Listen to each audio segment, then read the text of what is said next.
Buenas tardes, amigos de América Latina.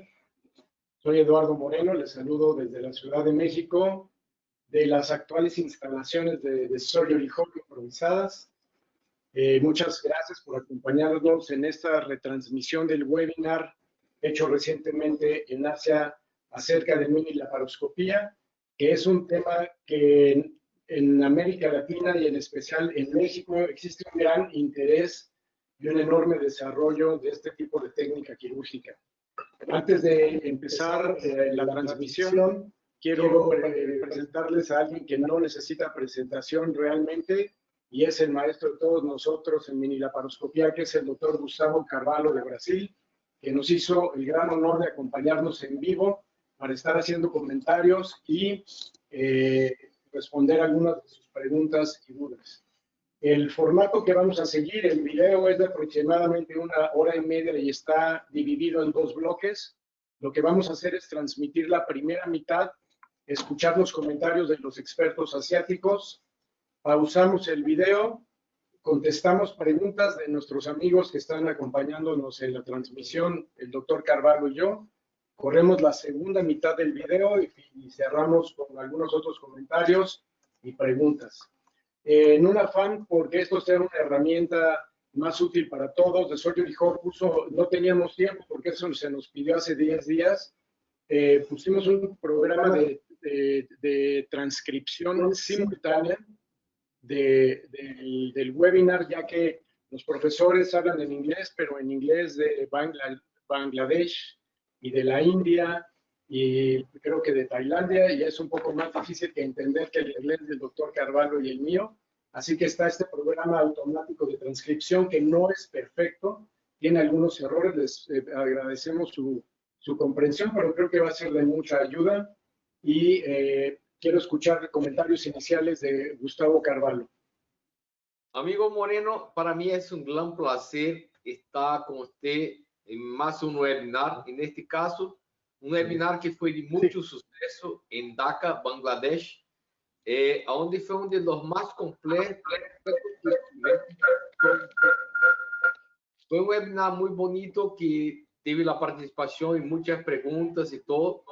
E por esta razão, que creo que é muito importante para Latinoamérica, que nós podemos repetirlo y además hacerlo más participativo con preguntas y respuestas de todos. Entonces, para mí no es todo un honor, pero un gran placer estar contigo, amigo, de aquí a nosotros en Brasil, usted en México y todos otras en Asia, para un asunto que es muy, muy interesante, que es la minilaparoscopía, que es un asunto que está cada vez más volviendo y además con magnéticos como lo usa doctor Guillermo Domingos en Argentina, que está mezclando minilaparoscopía con magnéticos y con otras técnicas también. Yo creo que podemos empezar el primer vídeo, creo, no sé si, del webinar, y estaremos listos para preguntas y para respuestas también. Gracias, Gustavo. Lo que vamos a hacer entonces es iniciar ahora el video. Procedures like SELSB, that is single incision laparoscopic surgery, NORS, natural orifice surgery, and mini. Conventional laparoscopy is under reconsideration nowadays. So mini laparoscopy has widened the horizons of modern laparoscopic surgery. So what are the advantages of mini laparoscopy? So mini laparoscopy using the same port and same principles, and it has the minimum learning curve, and there is no disturbance or there is no compromise in the ergonomics. So any surgeon can easily earn this skill. So this session will be chaired by Professor Sardar Naim. He is the president of Society of Endolaparoscopic Surgeons of Bangladesh. Not only this, he is the pioneer laparoscopic surgeons of Bangladesh. So can everybody see my screen? Yes. Yes. Okay. So this is Professor Sardar Naim, and he is also the chairman of Japan-Bangladesh Friendship Hospital. So this is our chief guest, Professor A.H.M. Tohidul Alam, and he is an interventional gastroenterologist and laparoscopic surgeon. He is currently the president of Society of Surgeons of Bangladesh, and he is the chairman of Department of Surgery, Bangabandhu Sheikh Mujib Medical University. So we welcome Professor A.H.M. Tohidul Alam, sir. So now I would like to introduce our speaker. So our speaker is Dr. Gustavo from Brazil. He is the Associate Professor of General Surgery, and he is working hard for last 25 years in the field of laparoscopy, and he has a great role in popularizing mini laparoscopy throughout the globe. So currently, everyone around the globe knows Gustavo for mini laparoscopy. And here's a short biodata of Dr. Gustavo. So he's from Brazil, and he started his career and moved to Tokyo in 1995 and done his PhD, maybe on liver transplantation. And after finishing PhD, returned to Brazil and started working in the field of surgery. And from 2000, Dr. Gustavo also working in obesity surgery, that is endoscopic balloon. And he is also recognized for his work in laparoscopy, not in all the fields like anti-reflux surgery, renal surgery. And he learned this technique from Peter Go from Singapore. And now he has modified this. And there is now instruments from stores. This is in the name of Dr. Gustavo. So this is low friction instruments. So by this technique, I think mini comes to forwards and now becomes day by day more popular. So low friction mini laparoscopic instruments, I think people will remember Gustavo for a long time. So our panel of experts today, we're happy to welcome Dr. Eduardo Moreno from Mexico, and he is a renowned laparoscopic surgeon as well as colorectal surgeon, and he is also the director of Surgery Hub, and he is also working a lot for spreading this technique, this surgical technique and skill to train the surgeons throughout the globe. Welcome, Dr. Eduardo Moreno. Thank you very much. And this is Professor Humayun Kabir Choudhury, and everybody, he needs no introduction. So those working in the field of surgery, everybody knows Professor Humayun Kabir Choudhury is the advanced laparoscopic surgeon from Bangladesh, and he taught many surgeons here and make people interested for laparoscopy. Welcome, Professor Humayun Kabir Choudhury. And this is Dr. Albert. So I think in the last year, in the international conference of Society of Surgeons of Bangladesh, so he had done a brilliant presentation on mini laparoscopy.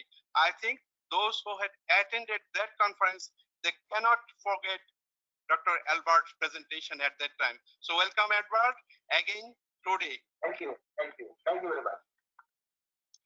So this laparoscopy in Bangladesh is actually Society of Endolaparoscopic Surgeons of Bangladesh is playing great role for spreading laparoscopy and train our surgeons in Bangladesh.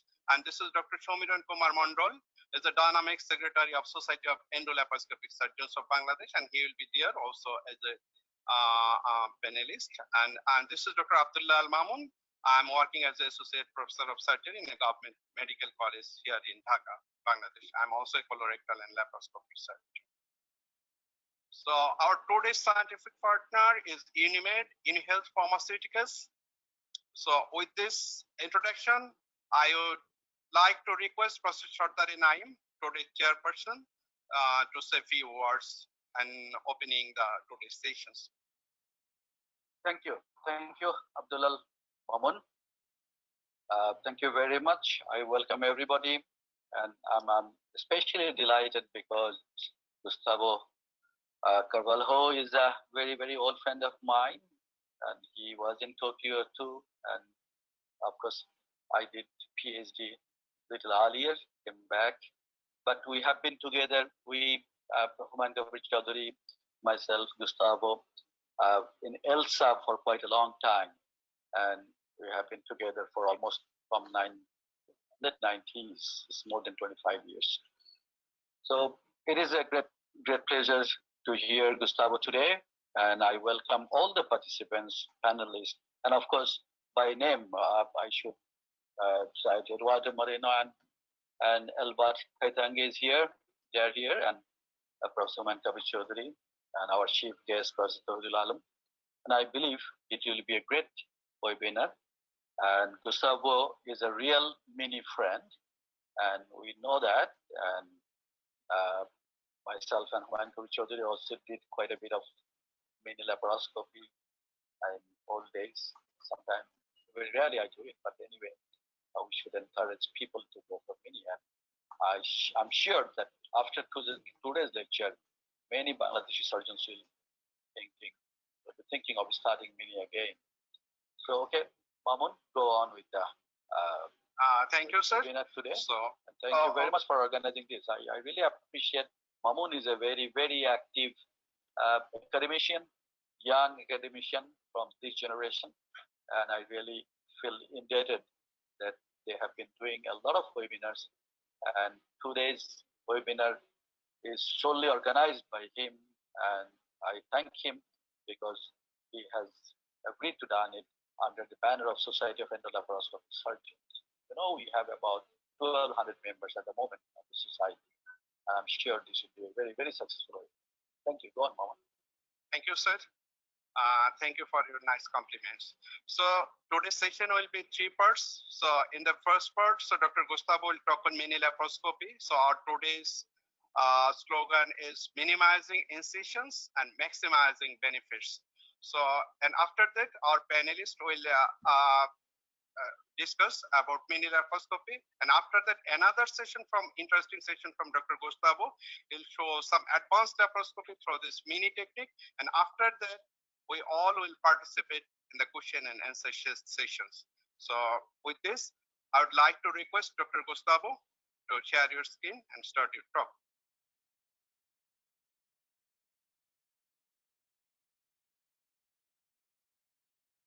Okay, okay.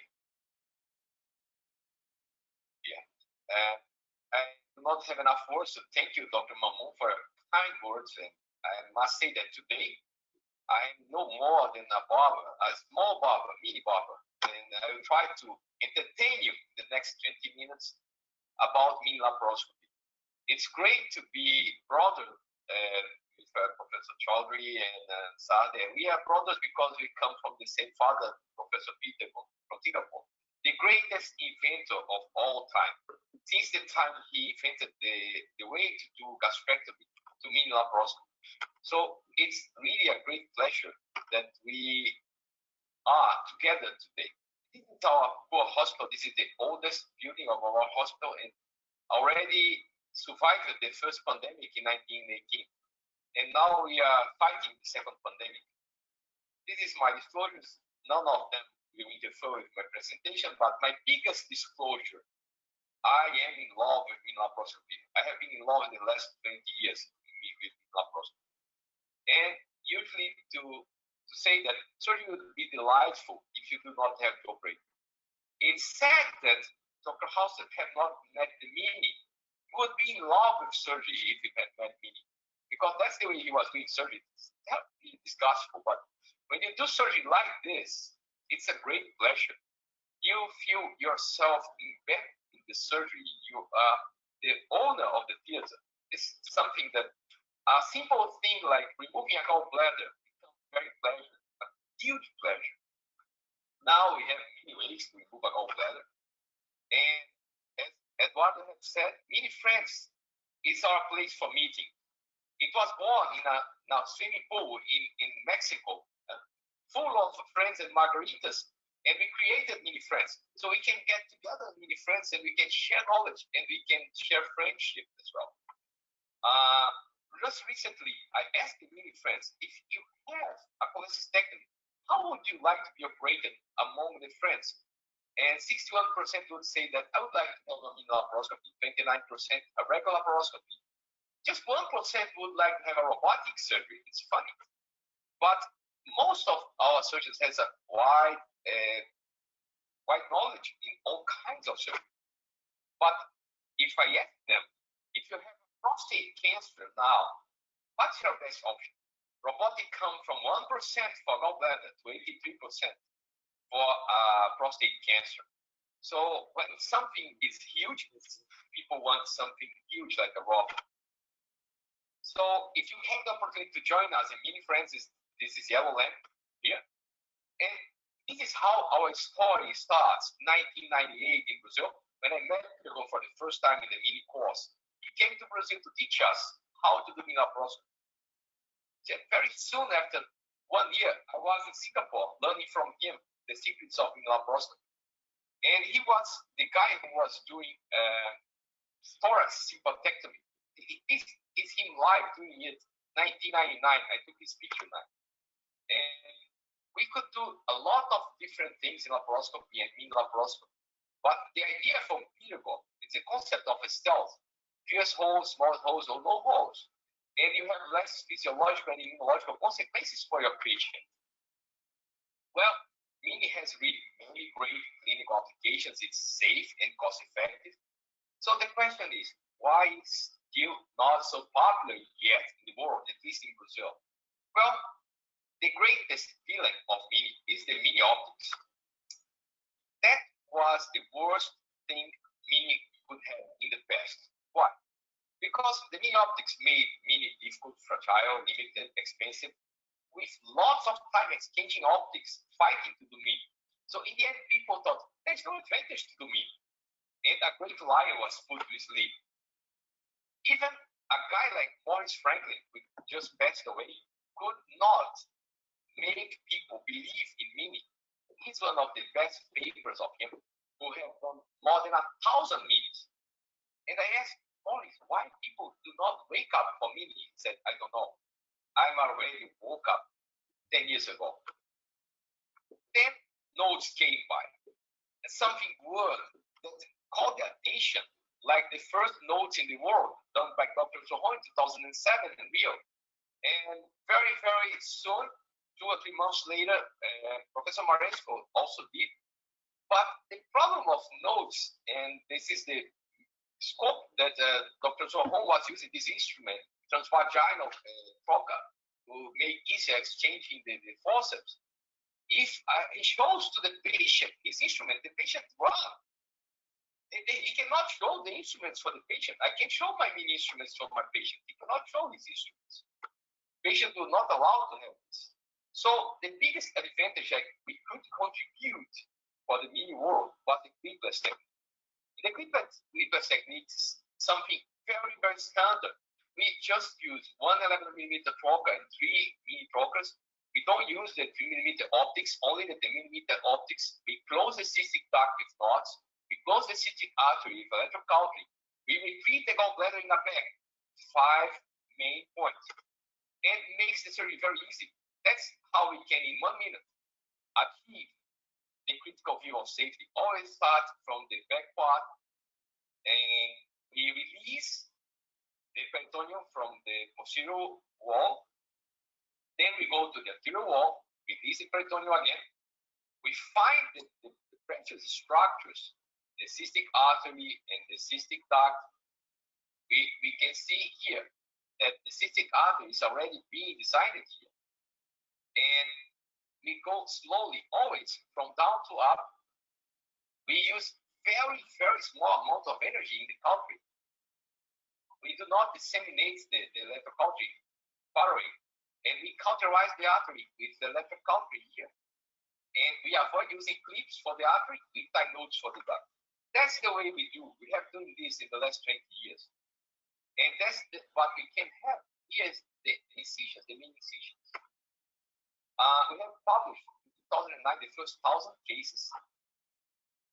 We are not going to discuss this data because it's already widespread everywhere. We had just one reoperation in over 2,900 cases. And this is the secret. the low friction trocar. This is our first prototype from 2004. It has evolved along the time, and now Carl Storz has an amazing trocar of low friction. And this is a standard now. And why is it standard? Because you come from this kind of incisions with high friction to these very tiny incisions of low frictions. Is really huge difference in trauma and the consequence of the cosmesis. When you compare with 5, the old type of Mini is not very different from 5, but when you compare with the new low friction Mini, it's huge difference. And the secret is this space. When you have almost no space, you cannot have air getting out. And the use of dilating tip really improve the cosmesis and have no dislocation of the trocar. We have also a ball-shaped tip that will help you to avoid damaging vessels and nerves. And you can see here this couple. And this one is dilating tip, low friction. This is non-dilating tip, low friction, old model. You can see here a small difference from dilating tip to non-dilating. And if your surgery do not last longer than 40 minutes after 3 to 5 days, after healing, you almost cannot find the incisions. It's almost impossible to discover that the patient had any kind of surgery. For example, this is a patient from my friend Moreno Paquenti, and it's appendix. The incisions are here, not you can't find it here, of course. So sometimes you want to believe that patient got no surgery.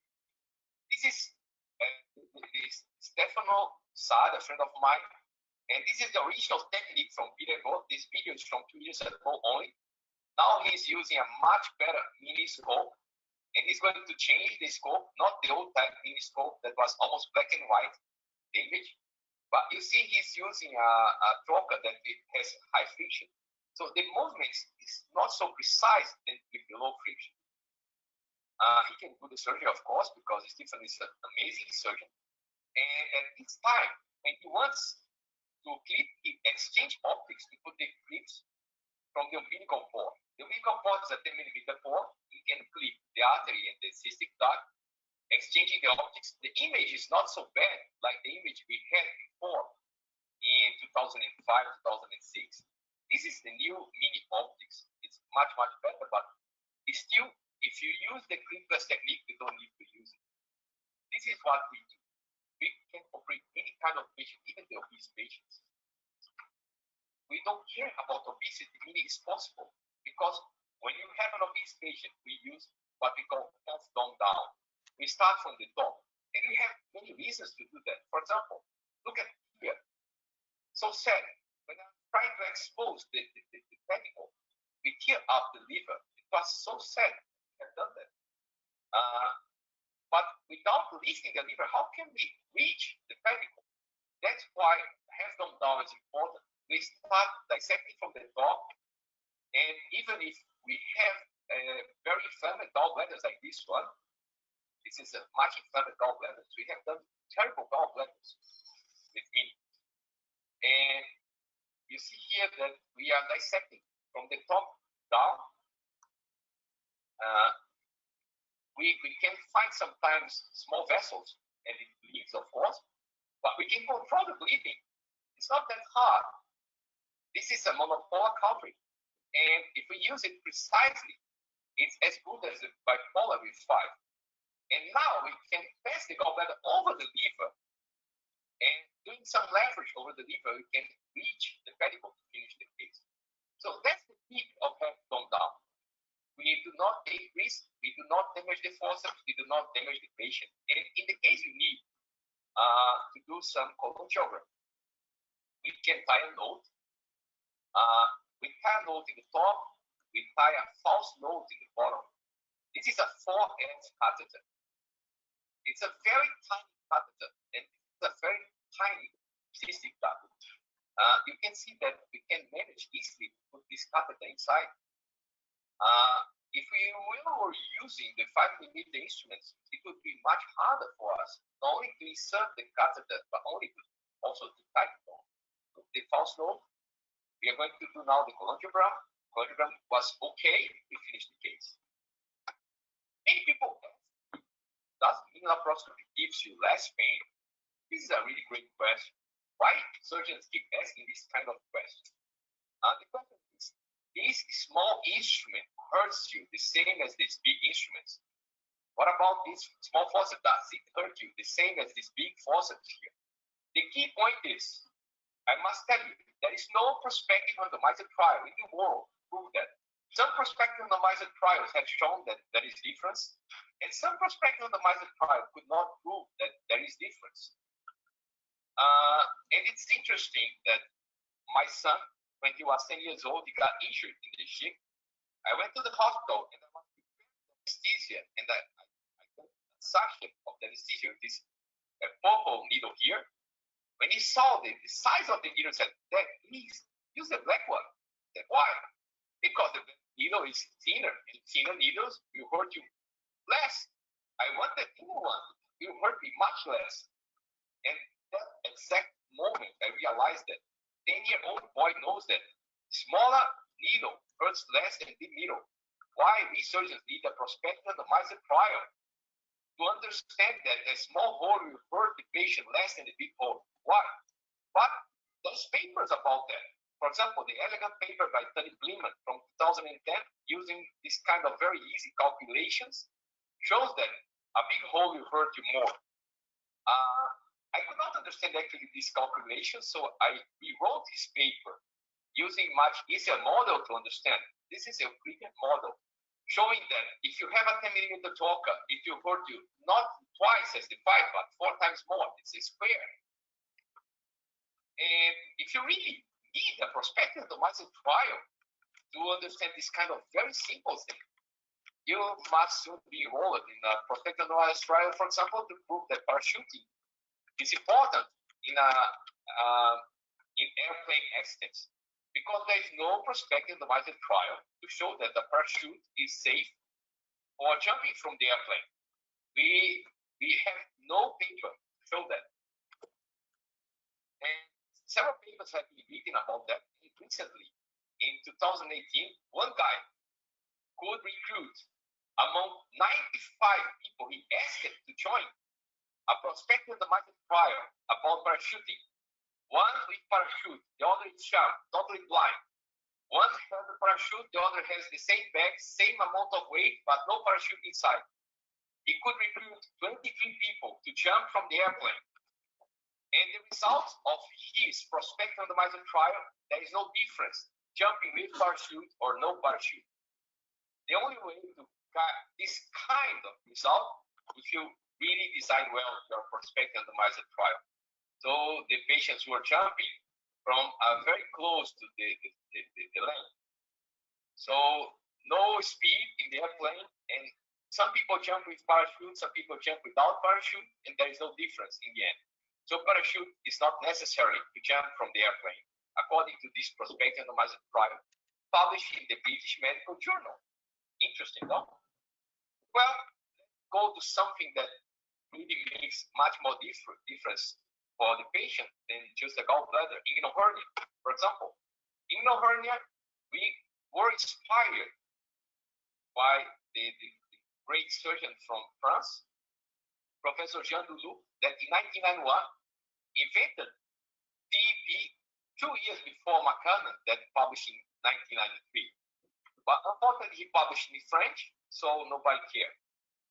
The key point is, we are going to operate from the inside. All this anatomy that we already know well, that we must understand this kind of anatomy, but everything is there. Direct hernia, indirect femoral hernia, everything is there. We're going to show you now a short video that we start always with the general local anesthesia in the umbilical cord. We open the umbilicals, and we are going to get inside the abdomen. We are going to invade the abdomen with a needle holder, a blunt, deep needle holder, a very blunt. So you can try it at home, no problem. It's very safe. We dilate the umbilical hole, and finally, we dilate with the trocar. This is regular stainless steel trocar, and now we are going to reach the preperitoneal space under direct view.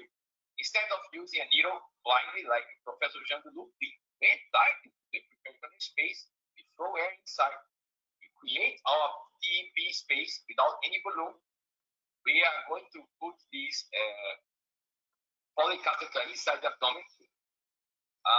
We are now dissecting the subcutaneous space. We are going slowly inside the abdomen, reach the space now. And now we are going to dissect.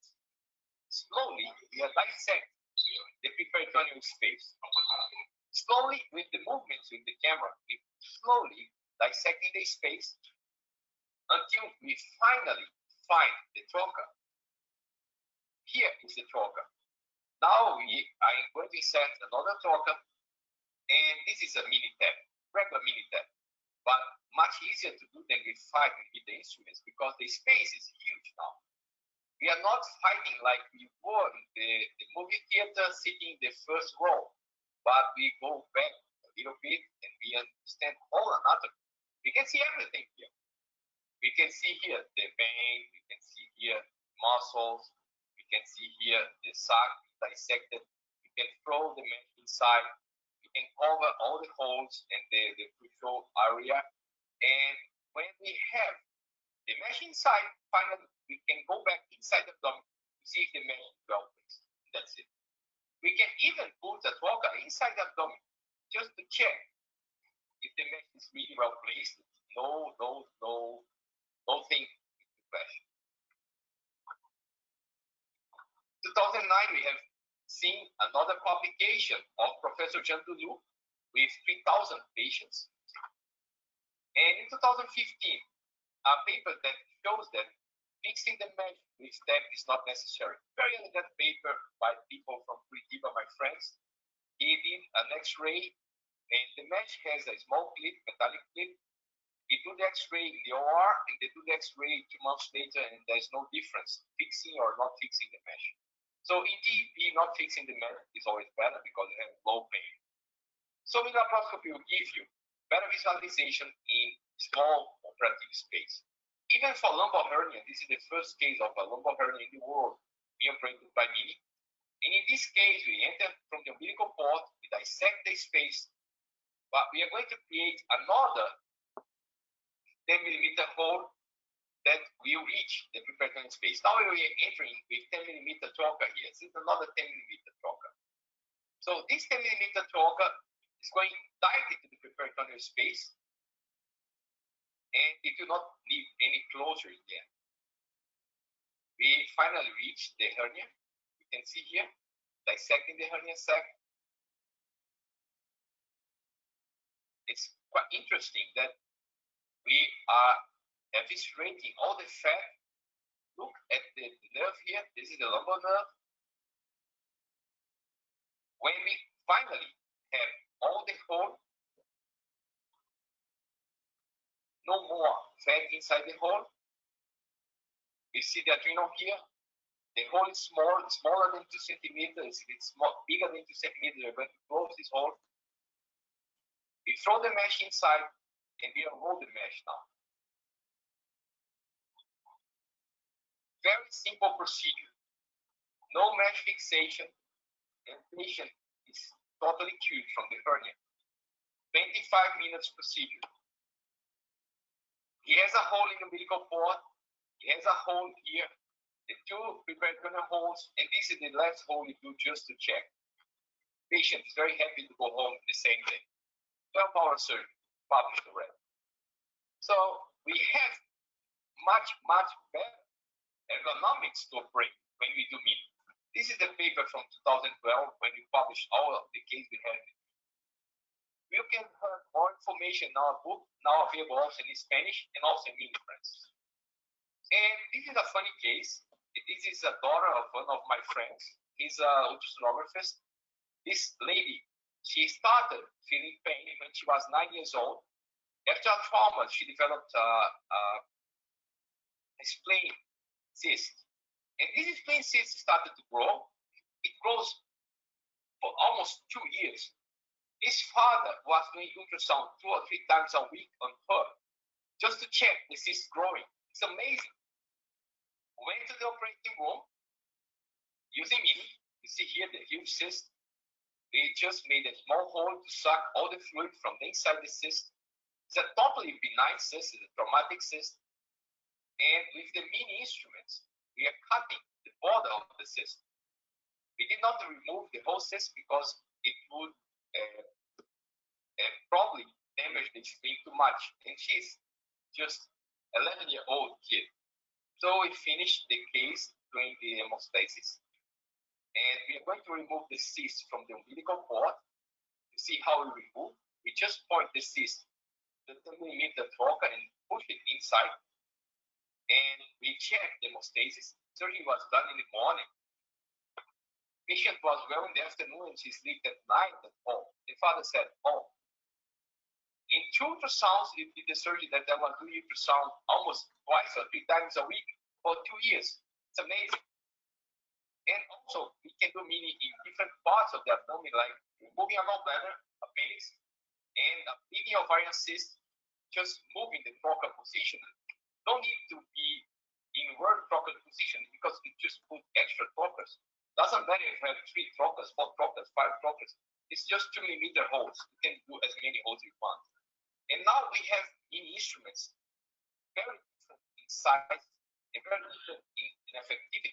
Recently, we have done a paper to study the dexterity of residents and medical students and compare themselves. So here you see moving beams and doing this kind of exercise and the collar and the tie notes. And we could see that there is difference with low friction and high friction. And it's much better to do the exercise with low friction mini than with high friction mini. But the only thing that surprised us is to move beams. The regular conventional laparoscopy is the best because you can catch 2 or 3 beams at once. So when I rupture the gallbladder and I see hundreds of stones, I convert 1 to 5 just to collect the stone very quickly. That's why science is made for. But if I need to do suturing with very dedicated needle, like this is a 4.0 or 5.0 needle, I really prefer to do mini. Like doing the mini note, it's a friend of us from Sages, learning how to do the mini note. And that's the way we do the mini note. It's a square note, very simple. We tie from the top, we lock from the bottom, and that's it. A note must be done in less than 30 seconds. When you are trained, you can do it. Okay, we have reached the end of part 1. Let's stop now. This is the last time we met. You remember Javi? And where is this picture here? Do you remember this picture? I think in Riyadh. Yes, exactly, in Riyadh. And the party with Abdullah. Very nice party. Yes. In 12. Yes. In 12. Right. Amazing party with that. The Which made the night in the morning we were eating the ship. Party. Okay, now let me stop sharing now. Okay.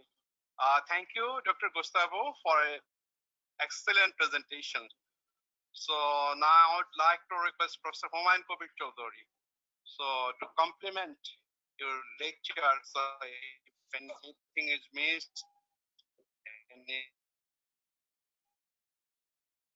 is added, so what was, he has a latest series of mini laparoscopy also.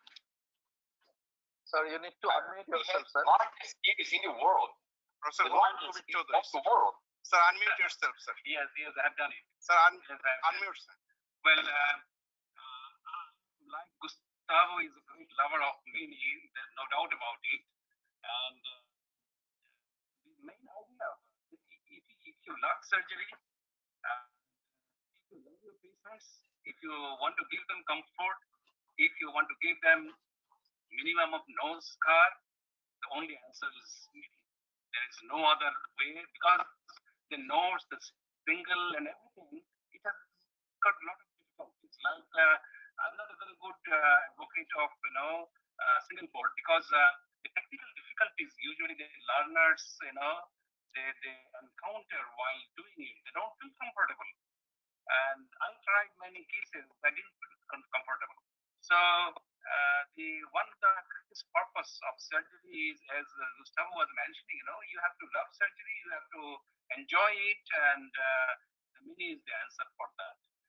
Of course, as I mentioned, that we used Mini scope 2.8 scope all the time, and to do the clipping, and because considering the fact that many surgeons are not very well versed about and comfortable about tying knots inside, they think that it will take more time, this and that. So it's better to just give a clip and come out.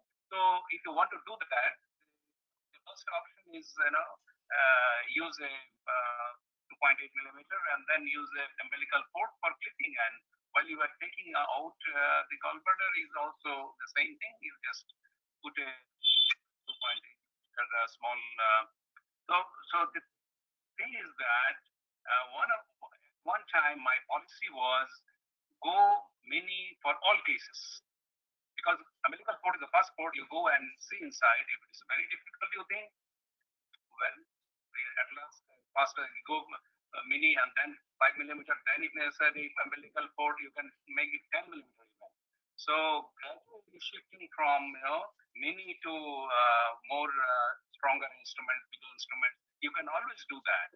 But to start with, if you start all cases with Mini, that will one time help you to do most of your cases with Mini, and your patients will definitely love it, as Gustavo has shown the pictures. So that's why probably about 7,000-8,000 cases of Mini done, because I thought all Mini instruments are always there, and I start with Mini, and then if necessary, I go to different. But like Gustavo and other surgeons from South America, and I didn't explore other areas apart from appendix. I didn't go for hernia or any other cases, but there's definitely possibility. Thank you, Gustavo, for a nice presentation. So, Thank you very Professor much. Humayun Chaudhary, sir. Yeah. So I have a question to you. So are you using low friction instruments or this is high friction? The thing is that when I collected these trockers, this was I think in 1995, or I don't know why this Indian company produced those trockers, the bulbless trockers, just like what Gustavo has designed later on. These are bulbless small trockers. These are very low friction. The gas leaks a little bit from the side, but it helps a lot.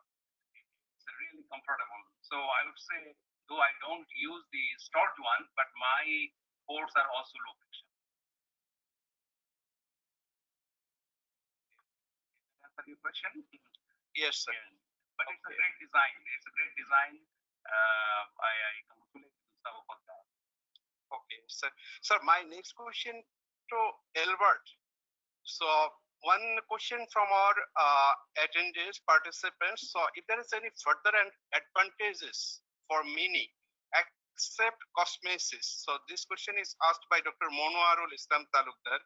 So in the last year, you have shown lots of Mini bar, Mini bikini, Mini dress, Mini soap, Mini shampoo. So if any further advantages except cosmesis, Dr. Albert.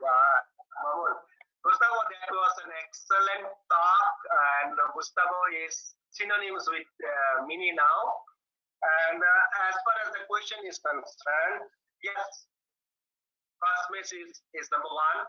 And as Gustavo also said, there is, of course, a less pain also.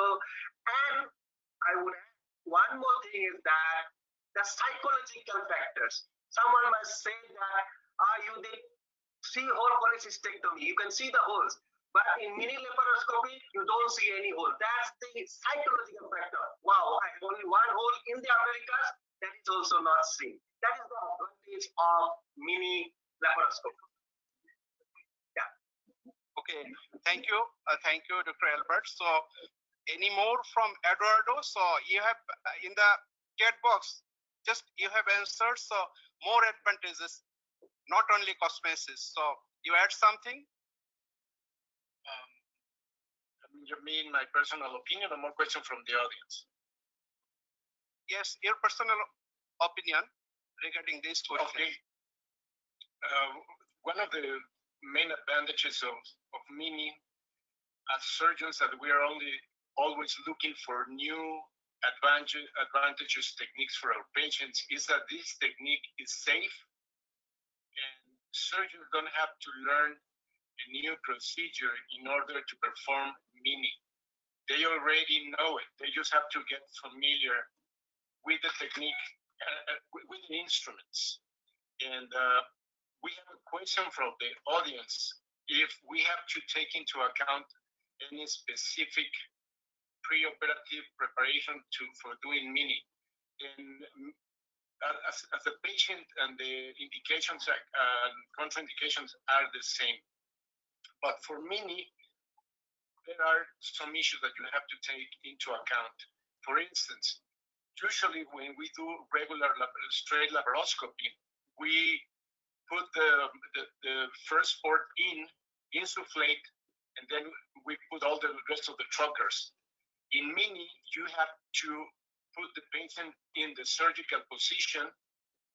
You have to look at your target and then direct the truckers directly to the target. Because in Mini, we cannot change directions abruptly, and we can bend the truckers. Like if we are doing a gallbladder and suddenly you want to look at the pelvis and manipulate something in the pelvis and the patient has got a thick abdominal wall, what you want to do is withdraw the trocar a little bit and do another hole in the peritoneum, directing the trocar towards the pelvis. Because if you just want to switch to the pelvis and it's a thick abdominal wall, you can bend the trocar.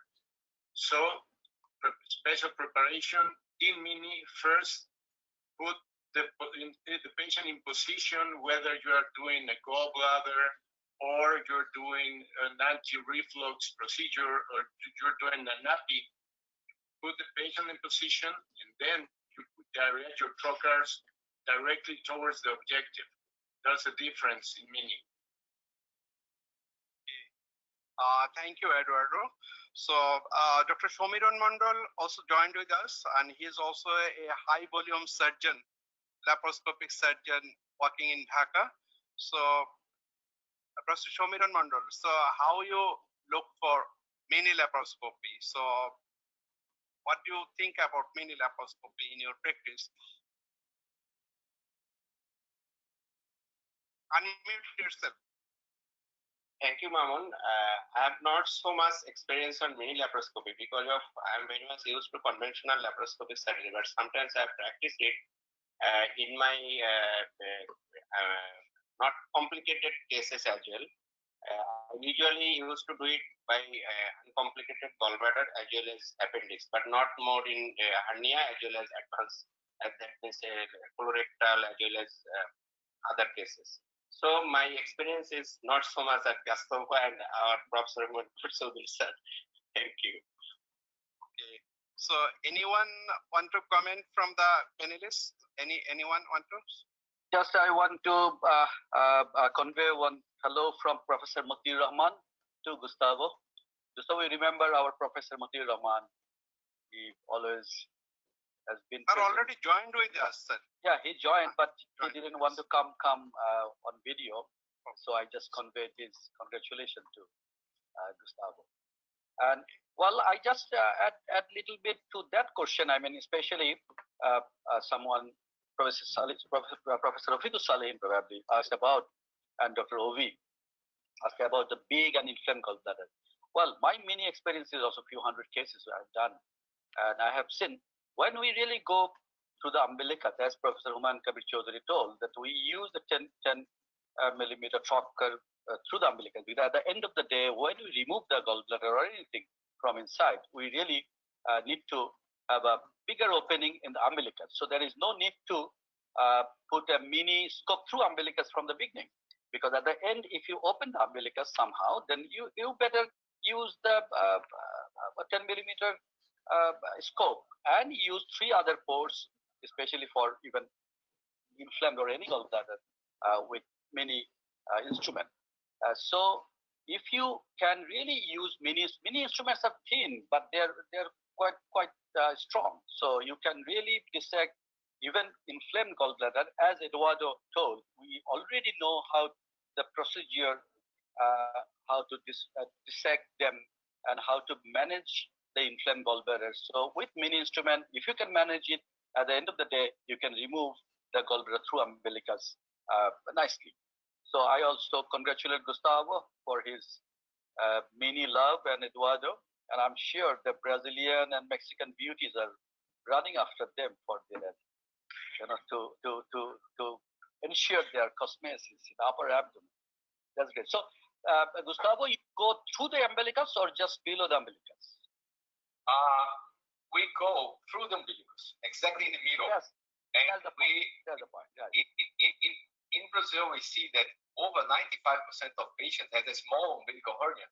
We go through this small hole, exactly in this hole, we dilate this hole, and we fix this small hernia in the end. Any type of surgery besides listen, you need this hole to insert the mesh or to remove something. Remove the appendix, remove the spleen, remove something. So it's very useful to have this hole. Exactly. Okay. Actually, for conventional laparoscopic surgery also, many of our surgeons, they will go through the umbilicus for the same reason. So if you go through the umbilicus, you can use the 10 millimeter scope from the beginning and use your mini instruments in the upper abdomen. So probably Elbert probably raised his hand. Elbert? Yeah, about minilaparoscopy, I would like to say that I am a proponent of SELSB, single pose surgery. Yeah, me too. Hundreds of single pose surgery. I have taught many surgeons single pose surgery, but there are few people who has developed the arts to do single pose surgery. I can count them in my fingers. The only problem with single pose surgery is that it is not reproducible. It is not reproducible. It is not reproducible easily. But on the other hand, minilaparoscopy is reproducible. It is same like conventional laparoscopy. Only thing is that of the instruments, and it is reproducible, and it can become very, very popular. And it is, of course, becoming. Thank you, Albert, for another important thing to introduce. So I think so. Mini is not less. So Mini is doing more.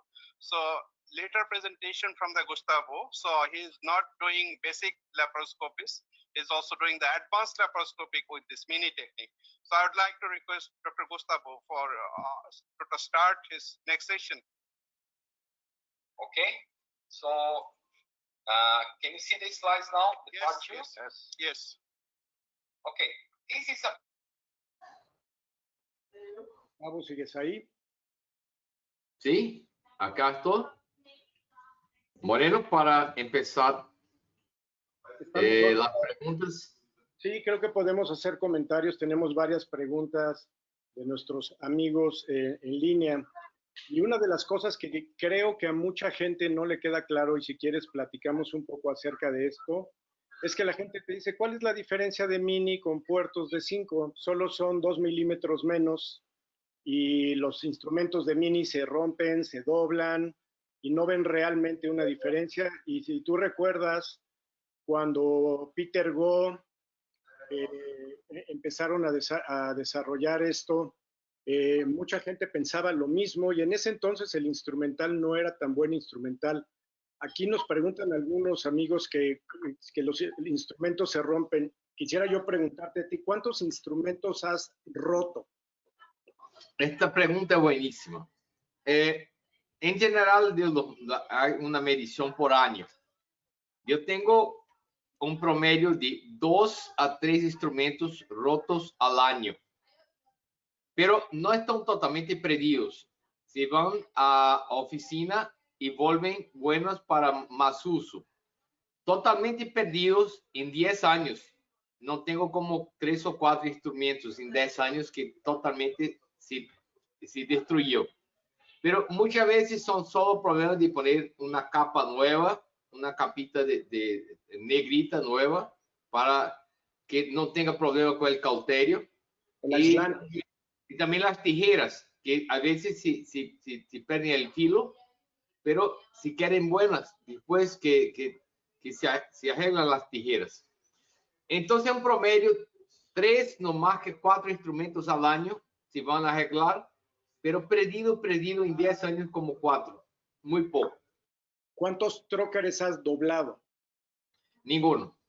Doblado ninguno. Trocar no. Es imposible. El trocar es muy duro. A veces sí queda un poco curvado, pero después que se apunta la curvita ya está listo de nuevo. Hay doblado un succionador, pero lo pude arreglar. ¿Cuál dirías tú que es la vida media de los ganchos para el monopolar? Pregunta excelente. Cuando yo usaba la energía igualita al de 5 milímetros, 4 o 5 cirugías ya seguía el gancho.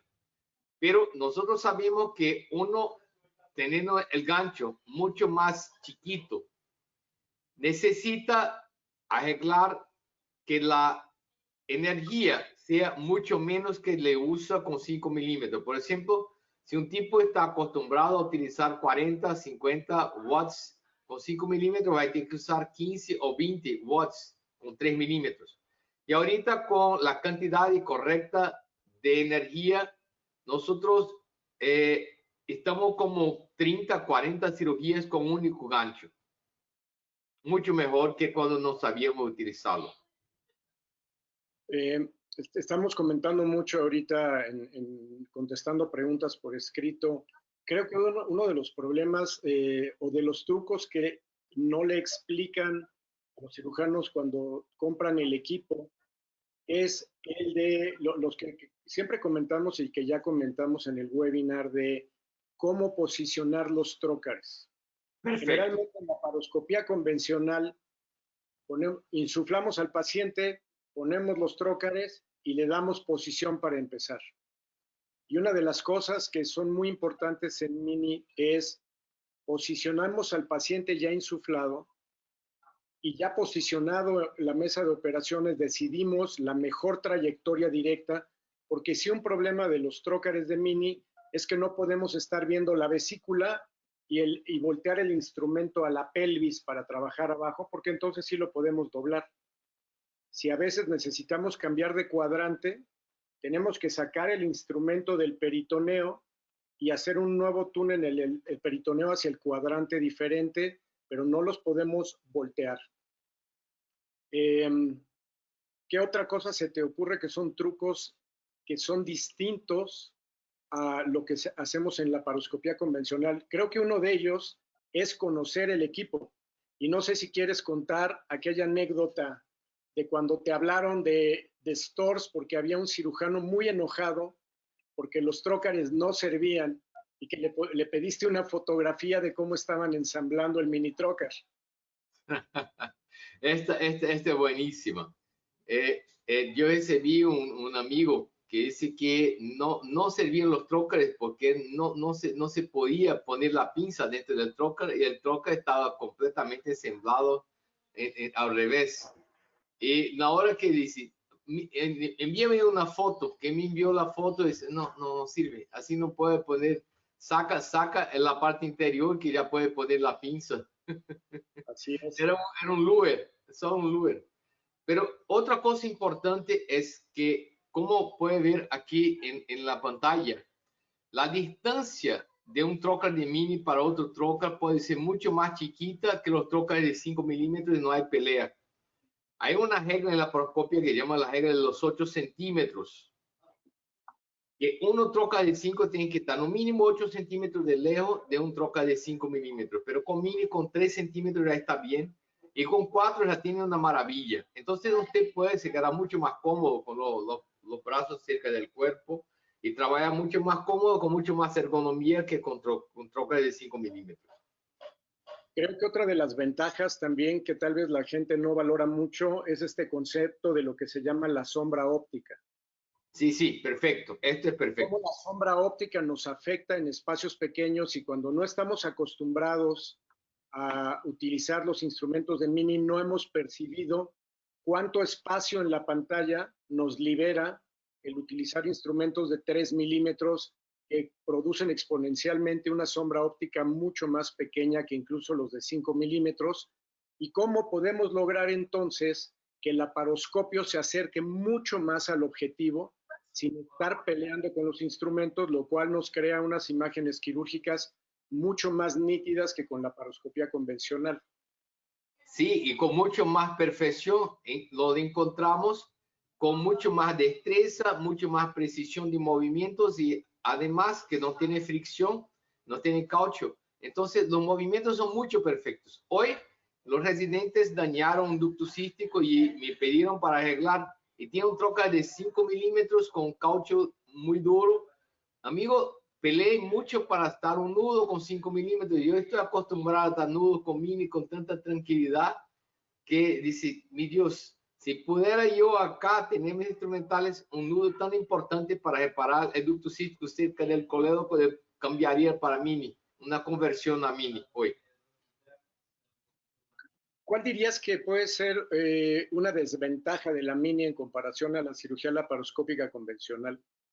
La succión. Si tiene mucho pus, como por ejemplo tuve un paciente de Freddy ayer con una úlcera perforada, con mucho pus grueso, los succionadores de 5 milímetros es mucho mejor y más rápido para lavar.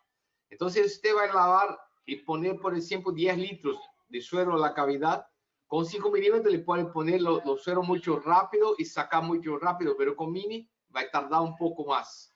Y también con sangrado, si tiene un sangrado muy grande, un succionador de mini no sirve tan bien contra un succionador de 5 milímetros.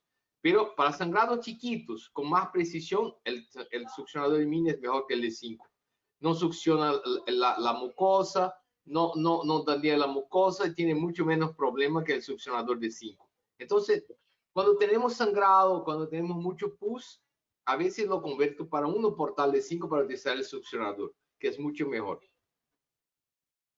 ¿Te parece bien que pasemos a la segunda parte del video o tienes algún otro comentario? Yo creo que podemos pasar y esperamos por más preguntas. Me parece muy bien, amigo. Un placer. Of a mini listen. Would you think that I'm doing this just for I'm putting the scope in the umbilical cord. To do not fight putting a scope in the umbilical cord, we are using the mini instruments much closer one to the other, and it gives you much more ergonomy. Look, we are dissecting the mini forceps in my left hand is a blessing. It's not obstructing my view, and I'm using a 5mm instrument that is not possible to have in mini. I'm using this mini forceps here to separate the liver, but you see a very nice view, and I'm operating with very huge comfort. I'm not disturbed with the mini instruments, but I'm pleased by the mini instruments. And the footprint is very small, just 1 5mm port can be seen in the end. And for suturing, if we are using 2.0, we prefer the 5mm needle holder because we don't want to damage our needle holder with 2.0 suturing. But if it's a 4.0, 5.0, or 6.0, the holder is much better, much better.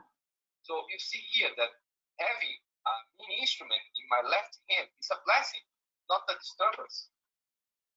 And sometimes, if the thread got too small, then it's almost impossible to tie with the 5mm instruments. If you swap the 5mm instruments with another mini instrument, it will make easier to tie the bond.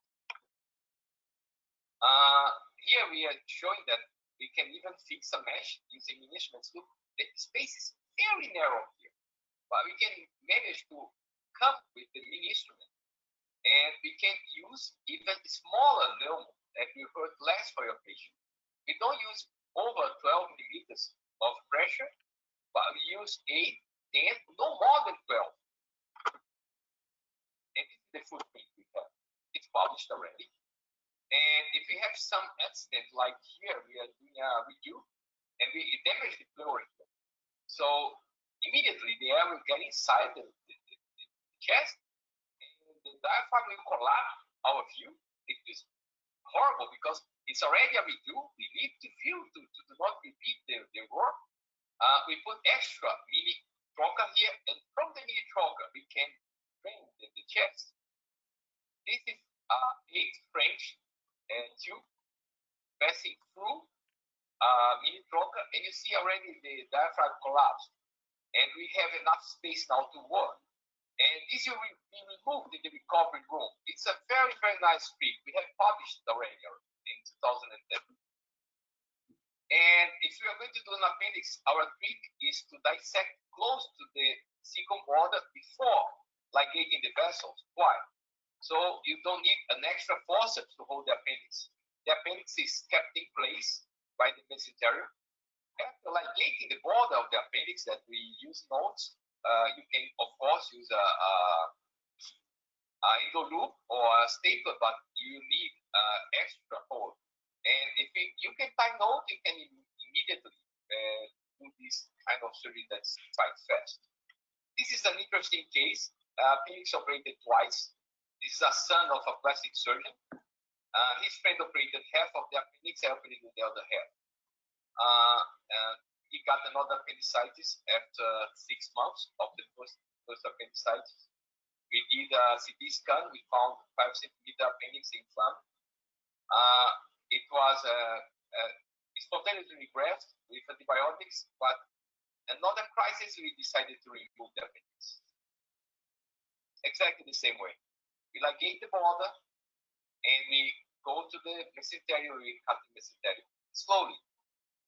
In some much bigger vessel, we can use bipolar or the monopolar, just like this way.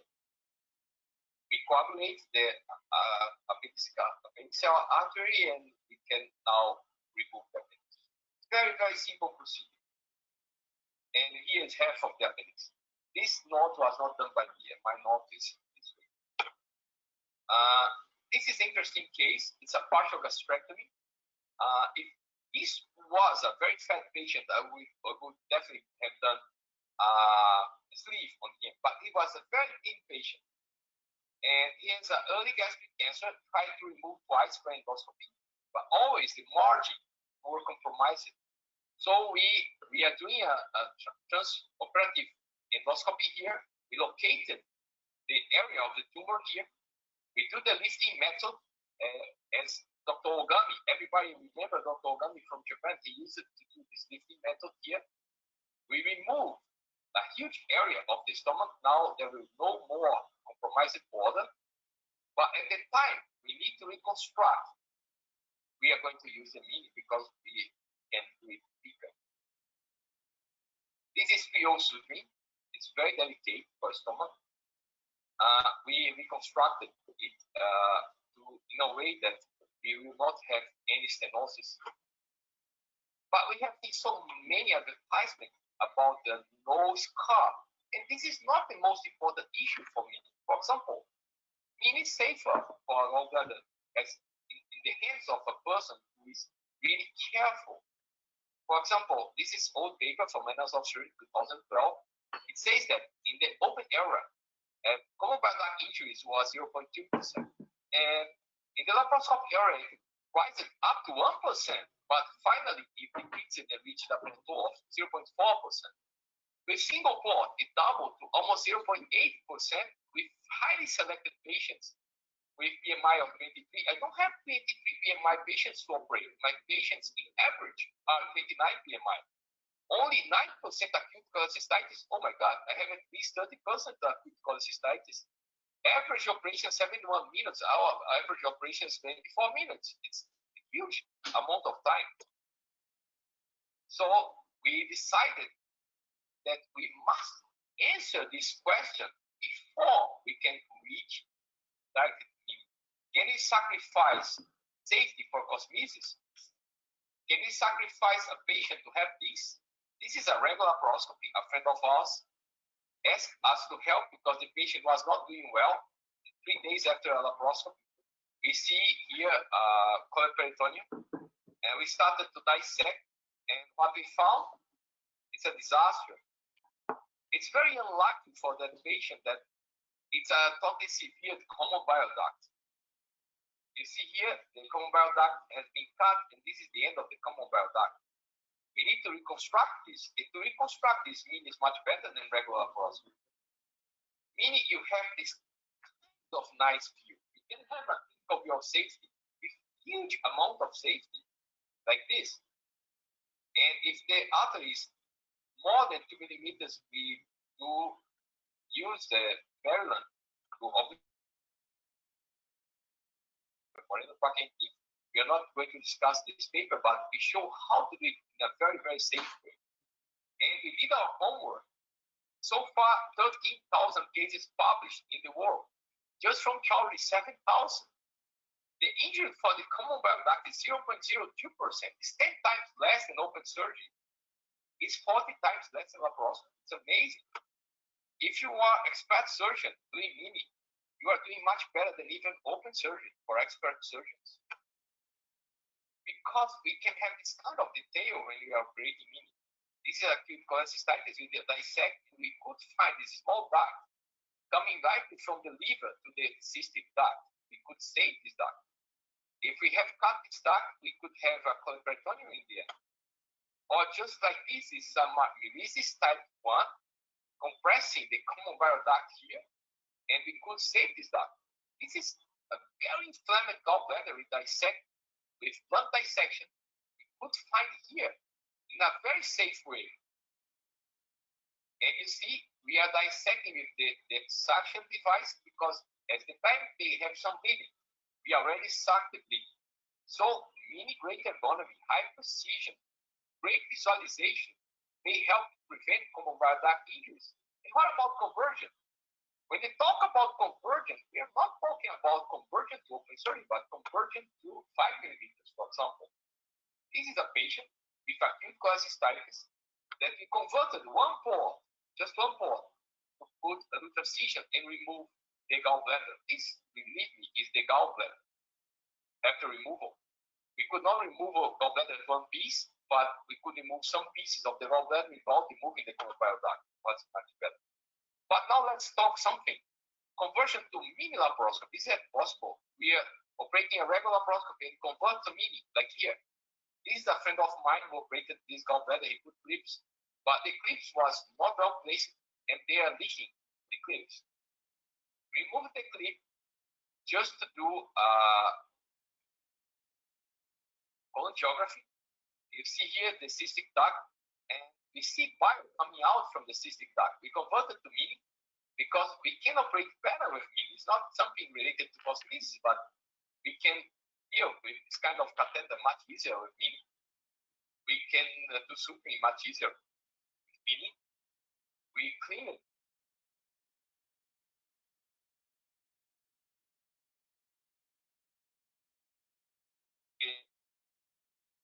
Cholangiography, we found a small stone in the tip of the common bile duct. We washed out the stone and finished the case. If they have done a cholangiography in the first case, they could have discovered it, and maybe the clip would not leak. But now, for sure, this kind of suturing is going not to leak. And for example, this is another case that we converted to Mini. This is a pancreatic cancer that we are going to do a palliation. This 87-year-old lady with unresectable pancreatic cancer. We are doing a nice palliation to her. We operated her in the early morning. In the end of the afternoon, she's going home. We cannot do this if we do not do a precise anastomosis. Of course, if I had a robot here, it would be as precise as Mini, or even more precise, but you would have big holes. And anyway, I don't have a robot. So for us in Brazil, Mini is the poor man's robot. I don't know how many robots we have in Bangladesh, but we don't have many in Recife. We have just 3 robots in Recife. And robots are quite expensive to do this kind of very simple surgery.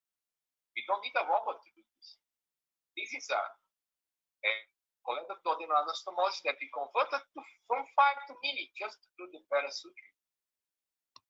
And it's funny that we are talking about this in the last 10 years, that you can have much more things with Mini than just a pretty face. And recently, this Alpha webinar, I was really surprised that I was not the only one with the same idea. Look at this. With the needle hybrid, you have mixed with a trocar, limited mobility, limited degrees of freedom. What this guy is doing, he's using mini instruments here, mixing with 5. He's already had the 5 here, huge instrument, but he's using mini needle holder here to have more advantage of its utilization and the graph of the small needle. And with mini, he can do a much more precise suturing. Look at this big instrument here. Of course, if he has a robot, but even a robot can rob a lot of your view, besides the great ability to work with the robot. But with mini, you have the ability to work, the precision, and the price. Almost 1,000 cheaper than the robot. So, like others have said, the only good is knowledge, the only evil is ignorance. This is another case. This is a Miris type 4. A friend of mine was operating this case, and he was in doubt. He sent me a picture by iPhone. I told him, you have a good team to operate this. You already dissect the common bile duct. Here's the common bile duct. If you don't have a good team, just close it down, and we can operate later. He's a friend of mine, very good friend of mine, and we done it later. So we converted to mini. You see mini instrument here, mini instrument here. What we have done, we have placed a catheter from ERCP. We made the patient a little less icteric, and we saved part of the gallbladder to reconstruct the common bile duct. This is a common bile duct plastic. We have done a cholecystoplasty with part of the gallbladder. In this case, we do not ligate the cystic artery, but we use this part of the gallbladder to fix the common bile duct. This is Miris type 4. And this is what I think is nice, because the real beauty is the inside beauty, not the outside. So this is the big advantage of mini, to do hybrid procedures like this with magnets. I believe Dr. Guillermo Dominguez from Argentina is joining us. This is a magnetic surgery combined with mini to do a common bile duct operation.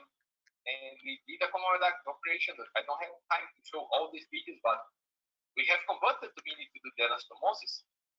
Why we converted to mini? We already have 5 millimeters inside, just to have this kind of precision. And we don't have the problem. Just like here, this is a huge cholecystable cyst. We started with 5. At the time of the anastomosis, we converted to mini and mixed it single port and mini. And some part of the surgery, we even received a few $100 of doing the anastomosis outside of the bone. This is the common bile duct cyst. And this is the patient. Also, lap columns can be done combining single port, mini, and regular laparoscopy. But some people will not recognize a great idea, even if it's jump over their head. Like this patient here, she's icteric, she's suffering, she got sepsis, which we did not have the time to place the catheter to save her common bile duct. Her common bile duct was totally disrupted by a Miris type 4. This is Miris type 4. We decided to operate her with mini. The common bile duct was totally destroyed by the storm. I don't have enough time to show, but this is a very poor settings in our university. We are going to do a hepatical duodenostomy in the hilar border of the liver. This is a very small duct. This is a 3.5 millimeter common bile duct, common hepatic duct. Very, very tiny duct. So we are fixing the duodenum in the border of the liver, so we have no traction in the suturing. And we are using 6/0 suturing for the duct. 6/0 is very, very tiny suturing. We cannot do it with 5 if we are not very skillful, but with mini we can do it. You see? Very, very nice suturing skills with mini. 6/0 suturing. It's, in my opinion, for me, I cannot do it with 5, but I can do it with mini. Of course, if you have a robot, you can do it much better. And this is the result. 1 week later, totally different from before. The duct already regressed to the original size. So we are doing this not for the cosmesis, but for the very nice shape of the system, the common paradigm, it was published in 2016. The lady is still okay. This idea was not mine, okay? It's from 110 years ago from Dr. William Meyer. He and his brother operated 9 of such cases. 9 hepatical duodenostomies done open with cat food. Imagine that. Cat food. And now Robert, the new kid on the block. Very nice. Lots of advertisement about robotic surgery. Robotic is now the competitor of Mini. I would like to say that robotics are our best friend, because in the inquiry in the internet, most of the people would like to have a Mini Nissen, not a robotic Nissen. This is a courtesy video from my friend Eugene, who is an excellent robotic surgeon, and he was operating a simple gallbladder, very easy gallbladder, not inflamed gallbladder with robot. He does all his surgery robotically, even this very simple and uninflamed gallbladder. And suddenly he saw this. This is a leakage. A small duct in the bottom of the liver is going just to surgery with robot. It's very easy. With robotic skills, you can surgery very quickly. Very quickly. Surgery the small duct and disable it. This is we operating live. Look at this very small bioduct. We are going to burn it very well and finish. No leakage in there. How many of those ducts we do it every day and never even notice that? But sometimes Mini can be extremely helpful. Like in this pancreatic surgery, we open the pancreatic duct here, and we are going to remove a stone in the head of the pancreas of 16-year-old lady. That lady was so painful, she tried suicide twice. Nobody could do anything for her. We operated on her, removed the stone. We don't have enough time to show all the video, but we are going to anastomose this duct with the stomach. The question, why researchers don't care about ergonomy? Come back, Moreno. You look like Karate Kid operating here with fires. But if we want really, we are worried about ergonomy. We must operate with our elbows and our shoulders in neutral position, like here we are doing this. We can have all the time to operate very finely in neutral position, and we can suture very, very calmly. And suturing is robotic style. See, very, very nice. And my left.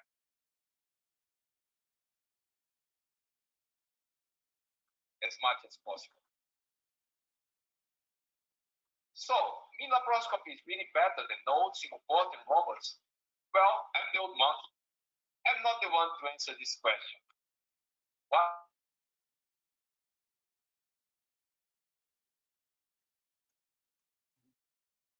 Learn a totally new operation. There is a short learning curve for experienced lap surgery. New Mini instruments makes the surgery easy and safe. Enhanced view with less friction means higher precision. It is the cheapest and safest among all that promise to be non-scar techniques. It can be used for routine surgery in kids and also in adults. Operating time is only marginally longer, sometimes shorter. No further cost by useful instruments. Shows excellent cosmetic.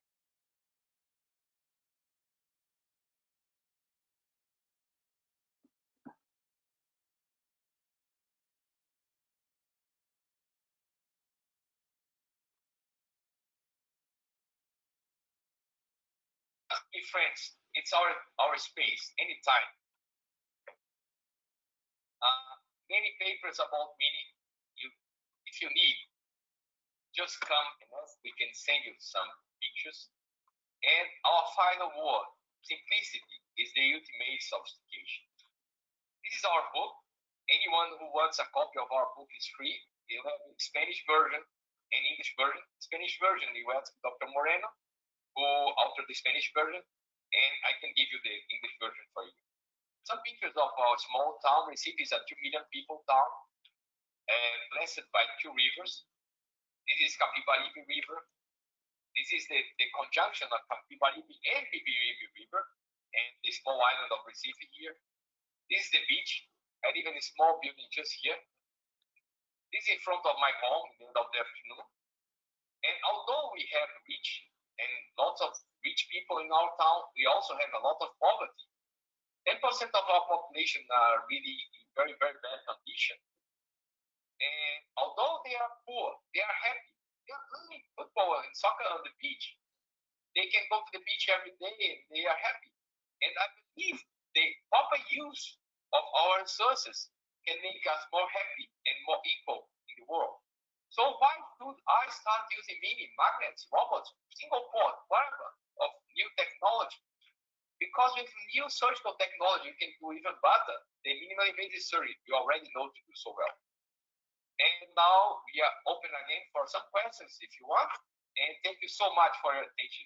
It was, for me, a great, great pleasure to be with you in Dhaka for the first time in my life. At least my soul and my mind is with you, my friends. Dr. Chaudhry, thank you so much. Sade Naeem, thank you so much. I really enjoyed to be with you. Thank you. Presentation. So Brazil is not famous only for football. So this is also famous for beautiful beaches. And now we see also this is famous for mini surgeons, amazing surgery and surgical skill just you have shown to us. So there is a question from our participants. So Gustavo, you are using not using any varus needle. So how you introduce your first port? So someone asked you to explain it. It's excellent question. Okay. Have you have seen? I have a video here and how to insert the first stroke. I will just share the video with you. We do a very simple technique. I will share this screen now. Let me see how to share the screen. Share the screen. Okay. First of all, we are very fond of the patient without any pain, and the only trocar that you can feel pain is the umbilical trocar. So we do a very generous local anesthesia at the beginning of the surgery. We open the umbilical port exactly in the middle without throwing any air inside. So now look, this is a needle holder. It's a blunt tip needle holder. We are going to look for a small hole that every human being besides the patient who did plastic surgery have in the middle of the umbilical site. So we dilate this umbilical site with the needle holder. It's a blunt tip needle holder. We don't go immediately to the vertical, but to one side or the other to avoid injuring the aorta or the vena cava. So now we dilate the umbilical port without any advanced needle, and it is not going to leak anywhere. So this is the technique we have mastered for our residents. We have done this over 20,000 cases. No vascular injury. 2 injuries of the intestine, and one of the injuries was closing the abdomen. Not opening, but closing. It's amazing. The guy could not injure the abdomen opening, but closing, he fixed the intestine. Patient was doing well, and after 4 days, he started to become septic. We opened, and the suturing was passing through the intestine. So, umbilical port is always a trouble. Not only when you are opening, but always when you are closing the abdomen. You need to be careful to not get the intestine. And this is not good reinforcement for hernia, the intestine. It's better to use just the thread, not the intestine. Okay, thank you. I guess it was easy to understand. Okay, thank you. So my next question to Eduardo. So is there any change in port placement in case of mini laparoscopy? So what do you practice for gallbladder surgery or mini cholecystectomy? Is there any change from conventional laparoscopic cholecystectomy in port placement and position of the surgeon or anything else? What do you practice? Dr. Eduardo. maybe the only difference is what I just commented about selecting very well the placement of your trocars, and that depends on the direction that the trocar is going to have towards the target. So I insist that before you do a gallbladder, first you position the table, then with your scope, look at the abdominal wall, look at the target, and choose the more direct trajectory towards the gallbladder, because sometimes the liver is big or the liver is low, or the gallbladder is like hanging down. So if you get into it with trocar too high, you're going to be fighting in that direction. So before you start with your scope, look at the target, look at the abdominal wall, and with the page, the table in position, and then select the more direct trajectory so you are comfortable. That would be my the only thing I change. The rest is like a regular straightforward gallbladder. Okay. Professor Humayun Kabir Choudhury, sir, you want to complement anything or well, it's what to say with him, because if your ports are not with a 5 mm instrument, you can probably somehow manage because the instruments are stronger. But if it is a mini instrument, it will be difficult. So, of course, for a standard procedure or for mini procedure, it is always important to choose your port site. Is very important. Sometimes, if it is a difficult position, then you have to change the position of the port sometimes. But for mini instruments, definitely you say because the instrument bends, and you don't get enough direct comfort of dissecting the tissue with a bend instrument. That's why it's important. So another I would like to add a small thing what Dr. Sobre and Dr. Moreno have said is because of what Dr. Sobre just told that instruments can bend. Before placing any mini instruments, move your patient, especially if they are fat, obese patient, move it very well with the table. Position the patient, the place you want to operate, and then you place the probe, and pointing directly and closer to the organ you are going to operate. Don't worry, you're not going to fight one instrument to the other. You can put instruments as close as 3 centimeters. The 8 centimeter rule is out for mini. 3 centimeters enough. You cannot fight with mini instruments 3 centimeters apart to the other. It's very nice, and you can have great ergonomy. So first move your patient to the table, and after that, you place. That's a great information. And if you have to operate 2 different organs like gallbladder and ovary, great. If you have to operate gallbladder and ovary, first you remove the trocar from the gallbladder and reinsert in the direction of the ovary. Otherwise, you're going to bend your instrument. The instrument can have the same hole in the skin, but in the peritoneum must be very far apart one to the other. And this distance in the peritoneum make a huge difference to not bend your trocar. Okay, Mamun, Yes. I invited Professor Shamshad Jahan Sheli, Yes. the Vice President of the Society of Endolaparoscopic Surgeons. Gustavo and Eduardo, in our country, in our endolaparoscopic surgery, we have been included the gynecologists too, because they also use laparoscope, no less than a general surgeon. Almost all the gynecological surgeries now could be done by laparoscope, and they are also very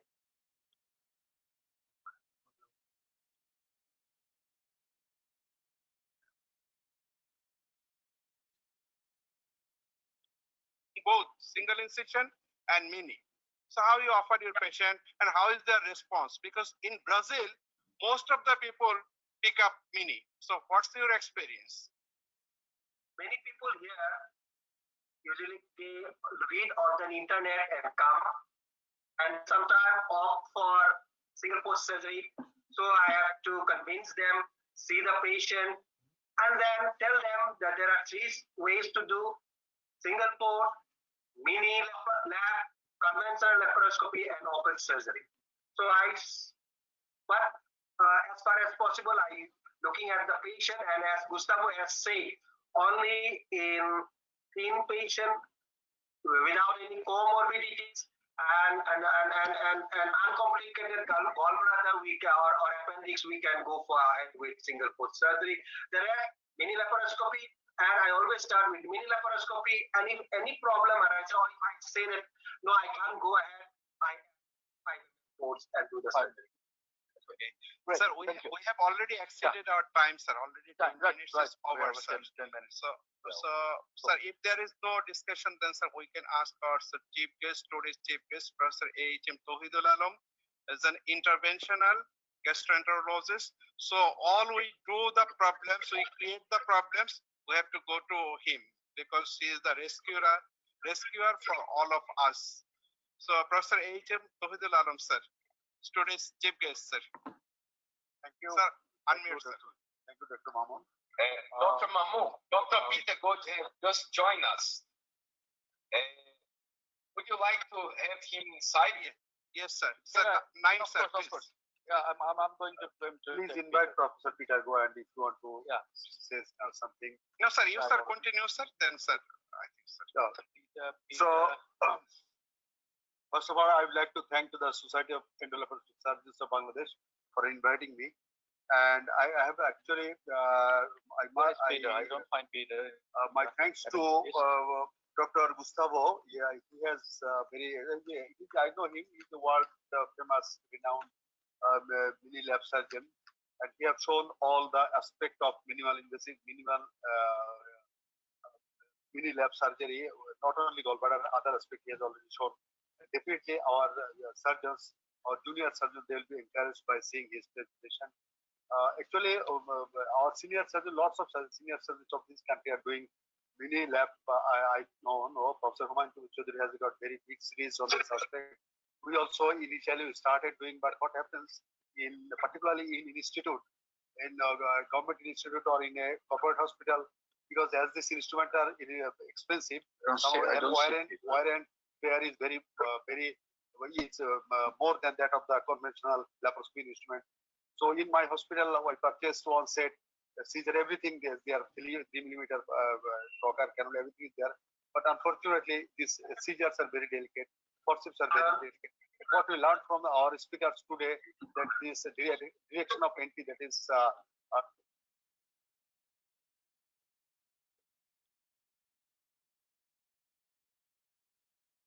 Bueno, para no excedernos en el tiempo, porque faltan algunos minutos de comentarios que ya no son más despedidas de todos los participantes, vamos a pedirle a Gustavo que se conecte. Y ya estoy con mi vasito acá, porque hoy es viernes a la noche. Muy bien, muy bien, amigo. Vamos a hacer más comentarios acerca de la técnica. ¿Cuál es tu procedimiento favorito cuando estamos haciendo mini? Mira, vesícula he hecho más que cualquier cosa de mini en mi vida, pero mi procedimiento favorito de mi corazón son las hernias inguinales con TEP. Una técnica mezclada que adentro al abdomen observo el defecto, hago el neumo preperitoneal y después me adentro el espacio preperitoneal y ya. Y si la hernia es lumbar, ahí sí, ni siquiera tiene cordón, no tiene arteria espermática, vena, nada. Este es muy, muy fácil. Otro procedimiento que me gusta muchísimo son las adrenales.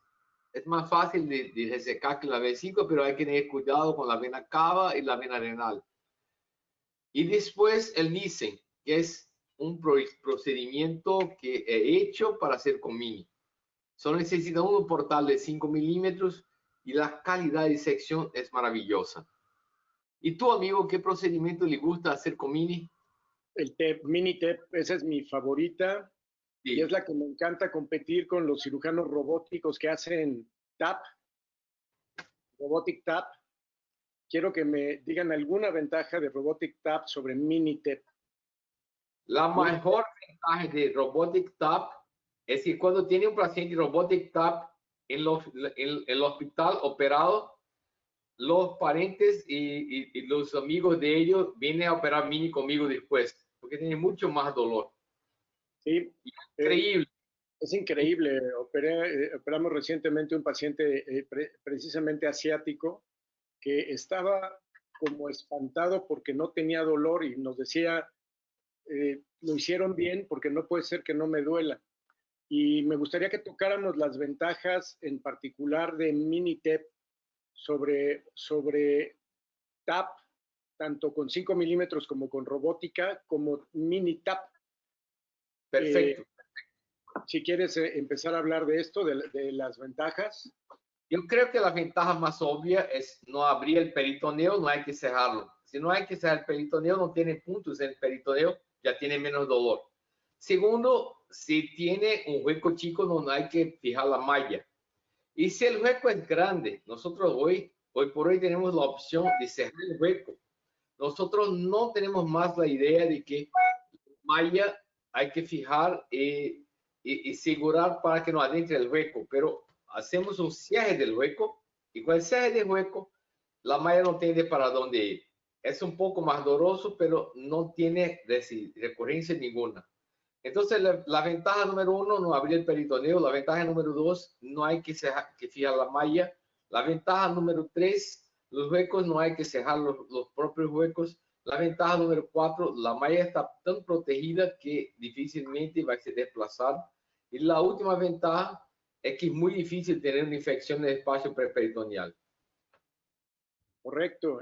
La otra cosa que mucha gente tiene duda por el pequeño espacio, ¿qué malla usan? Yo en Minitep siempre uso extra large, que es la de 17 por 12.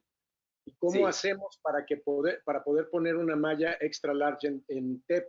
Hay que hacer un espacio suficientemente grande, pero gracias al instrumental de Mini no tenemos problema en hacer un espacio enorme. Y de hecho yo lo he comentado con Jorge Daes y los que hacen ITEP. No tendrías, por lo menos en hernia inguinal primaria, no habría por qué hacer un ITEP si haces Mini-TEP. Sí, no hay ninguna necesidad porque tiene espacio de sobra. El espacio se hace muy grande. Con instrumental de Mini, tu espacio TEP se hace muy grande, entonces no batallas para meter una malla extra large. No hay pelea ninguna, muy buena. Una ventaja muy grande. ¿Nos quieres platicar algo acerca de la experiencia que tienes con simpatectomías con Mini? Sí, esto es buenísimo, en especial simpatectomía torácica. Es un procedimiento que te dura como 3 minutos y el paciente ya sale sin sudar nada del quirófano.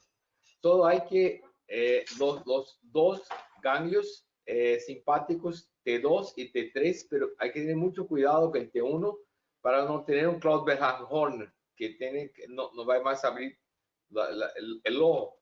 Pero es un procedimiento muy de agrado al paciente. El paciente llega sudando muchísimo al quirófano y sale totalmente curado. No es algo que va a observar el día siguiente o con una semana o con un mes, como una cirugía bariátrica de gordo, que opera y uno va a percibir después de 2 o 3 meses. El paciente de simpatectomía hecho ahora ya no suda nada para salir del quirófano. Increíble. Es increíble. Y hay muchas otras preguntas y veo que hay bastante inquietud de los amigos. Una de las cosas que es muy difícil de mostrar y que uno no puede aseverar es acerca del dolor postoperatorio. Sí. El dolor postoperatorio es muy difícil de evaluar porque es algo subjetivo. Pero cuando tú lo comparas con otras técnicas de puertos reducidos, ¿qué has notado o qué puedes decir acerca de cuánto dolor existe y cuál sería la génesis del dolor posterior a un single port o una mini? Pregunta buenísima. En primero, el dolor es siempre proporcional al daño que tiene de trauma en la cirugía. Pero en una cirugía de vesícula, por ejemplo, el trauma es mucho grande en la pared y muy pequeño adentro del abdomen. Entonces, toda la comparación es en el trauma en la pared.